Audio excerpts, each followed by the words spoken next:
기아대책을 움직이는 가장 강력한 심장이자 변하지 않는 철학이 있다면 한 손에는 빵을, 다른 한 손에는 복음이라는 슬로건일 것입니다.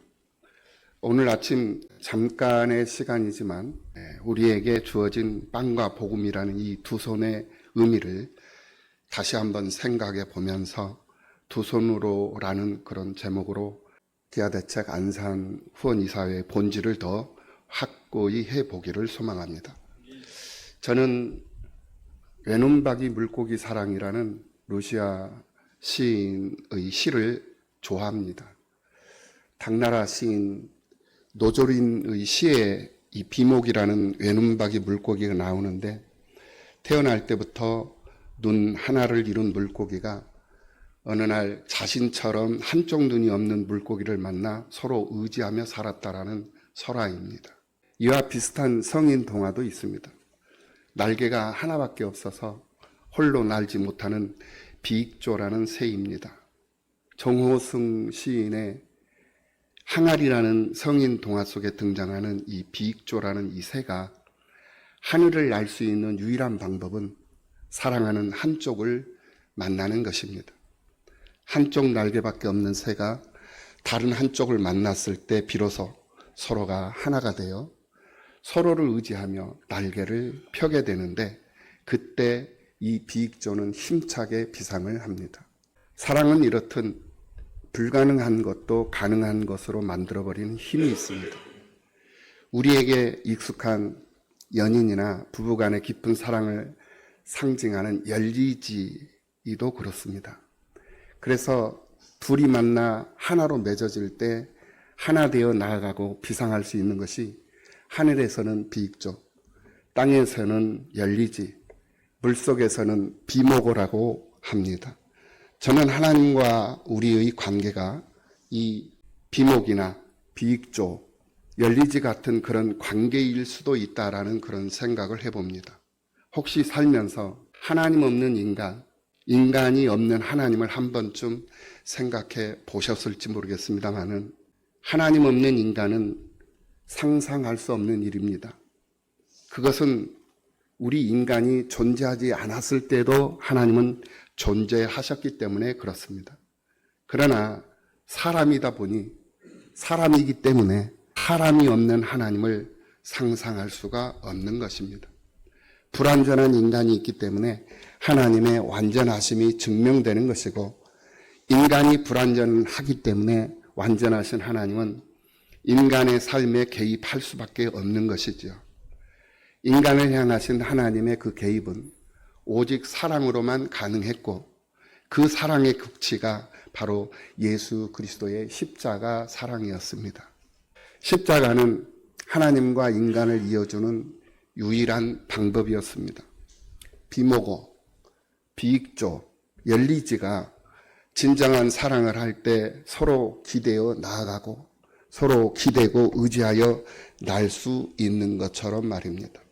민물과 썰물이 한 물이듯 하나님은 우리를 사랑하셨습니다. 이제 남은 것은 생명을 얻고 새로운 삶을 살아가는 우리가 하나님을 사랑하며 사는 것이다 라고 생각을 합니다. 그때야 비로소 우리는 극상품 열매를 맺을 수 있고, 또 살면서 제대로 된 결과를 만들어낼 수 있고, 더 높은 곳으로 비상할 수 있기 때문에 그렇습니다. 하나님을 사랑하는 방법은 여러 가지가 있다라고 생각을 합니다. 그 중에 우리 기아대책 안산 후원이사의 회원의 한 사람으로서의 방법은 두 손을 내밀어 주는 것이다 라는 그런 생각을 해봅니다. 한쪽 손은 긍휼을 담은 빵의 손입니다. 예수님은 자신을 따라온 굶주린 무리를 보시고 그들을 불쌍히 여기셨습니다. 그리고 그들을 빈속으로 돌려보내지 않으셨습니다. 자신을 보고 따라온 자들의 굶주림의 문제를 해결해 그들을 보내셨습니다. 이렇듯 배고픈 사람에게는 빵이 곧 사랑의 증거일 것입니다. 우리가 기아대책 안산 후원이사에 참여하는 정성, 헌신, 그리고 후원 등등의 것들은 세상의 가장 어두운 곳을 밝히고 죽어가는 생명을 살리는 기적의 빵이 되고 있을 것입니다. 정 차장님 맞죠? 예. 다른 한쪽 손은 생명을 살리는 복음의 손입니다. 예수님의 사역은 결코 육신의 배를 불리고 채우는 것에만 머무르지 않았습니다. 오늘 본문 요한복음 6장 35절에서 주님은 분명히 말씀하십니다. 나는 생명의 떡이니 내게 오는 자는 결코 줄이지 아니할 터요 나를 믿는 자는 영원히 목마르지 아니하리라. 육신의 빵은 오늘 하루의 생명을 연장해 주지만 내일이면 다시 배고픔을 줍니다. 그러나 주님이 주시는 복음은 영혼의 기갈을 해결하고 영원한 생명까지도 허락하신다는 것입니다. 만일 기아대책이 빵만 전하는 단체라면 기아대책은 그냥 보편적인 구호단체, NGO 단체로 머물고 말 것입니다. 반대로 당장 굶어 죽어가는 이들의 고통을 외면한 채 복음만 전하는 기아대책이라면 이 단체는 실체 없는 허공 속 메아리에 불과한 살아있는 시체, 좀비 단체가 되고 말 것입니다. 그러므로 긍휼을 담은 빵의 손과 생명을 살리는 복음의 손, 이 두 손이 함께 쓰여질 때 빵을 통해 굳게 닫힌 마음의 문이 열리고 복음을 통해 열린 그 영혼 속에 예수 그리스도의 생명까지 심어지는 놀라운 역사가 나타나게 될 것입니다.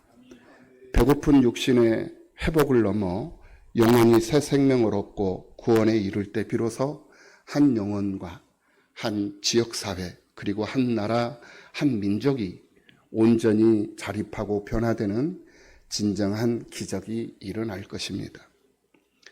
3월, 6월, 9월, 12월 분기별로 모여서 드리는 우리 기아대책 안산 후원이사회의 정기 이 기도회, 이 모임이 복음의 씨앗이 되고 우리의 관심과 참여가 될 때 인류의 생명을 살리는 빵이 된다는 사실을 우리는 분명히 기억하고 열정 있는 모습으로 관심을 갖고 이 일에 참여할 수 있는 그런 어른들이 되어야 되지 않겠나 하는 그런 생각을 해봅니다.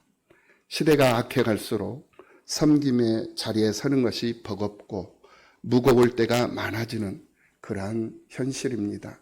그러나 이사님들이 내민 이 두 손을 통해 열방의 많은 아이들이 예수님을 만나고 변화되고 있음을 이사님들께서도 직접 보고 계시리라 생각을 합니다.